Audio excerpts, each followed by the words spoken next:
कहावत है ना कि गधा शेर की खाल को पहन ले तो कितने दिन तक छुपाएगा। तो जय और विजय ने यदि नारायण का स्वरूप प्राप्त कर लिया वो अलग का विषय, लेकिन नारायण विचारधारा के नहीं बन पाया। नारायण का स्वरूप तो धारण कर लिया पर नारायण विचारधारा को नहीं अपना पाया। यही कारण उसे 3 जन्म तक अंधकार को भोगना पड़ा। काश स्वरूप के साथ साथ वो नारायण विचारधारा को भी अपना लिया होता तो शायद इसको 3 जन्म तक निशाचर यौन में न जाना पड़ता। सबसे पहला स्वरूप इसका हिरण्याक्ष और हिरण्यकश्यप को हुआ। हिरण्याक्ष ने जब इस धरा पर आकर अपने आतंक को पेश किया, लोगों को प्रताड़ित किया, धरती को उठा के पाताल में पहुंचा दिया,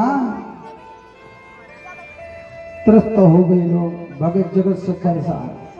सबने आग्रह किया, ब्रह्मा जी के पास आकर लोग खड़े हो गए। ब्रह्मा जी ने कहा मैं क्या कर सकता हूं इसे। जब ब्रह्मा को भी असमर्थ देखा परमात्मा ने तो ब्रह्मा जी को बड़े जोर की छींक आई और उनके नाक से एक छोटा सा सुअर निकला, परंतु देखते देखते सुमेर पर्वत के समान हो गया। विशाल काय वाराह रूप धारण किया और वाराह रूप धारण करके इस धरा को बचाने के लिए भगवान चल पड़े।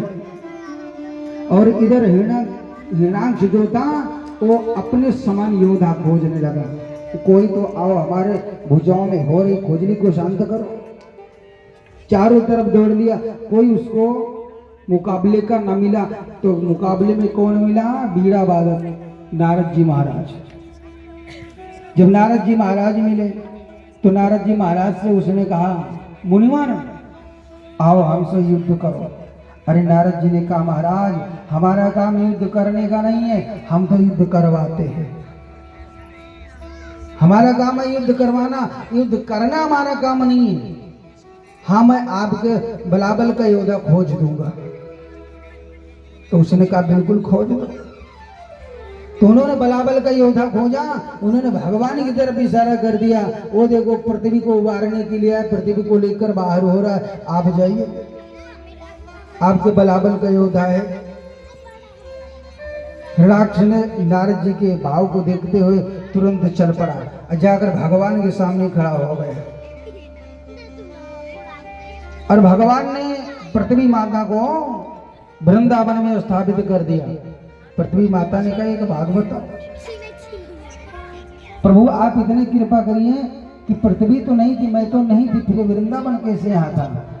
भगवान ने कहा देखो हमने सबको पृथ्वी का राजा भले ही बना दिया, पृथ्वी पर अधिकार भले दे दिया, लेकिन अपने घर का राजा मैं किसी को नहीं बनाता हूँ। वृंदावन हमारा घर है, इसको किसी में सामर्थ्य नहीं न डुबोने का और न इसे तोड़ने फोड़ने का।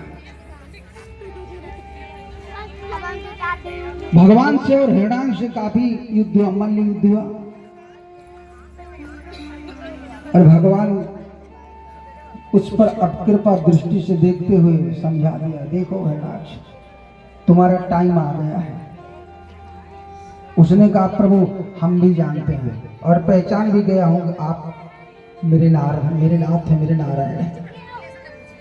और अब आप इस पाप शरीर से मुझको मुक्त करिए। भगवान ने उसको मुक्त किया, उसका प्राण किया। चारों तरफ से पुष्प वृष्टि होने लगी। नारायण का जय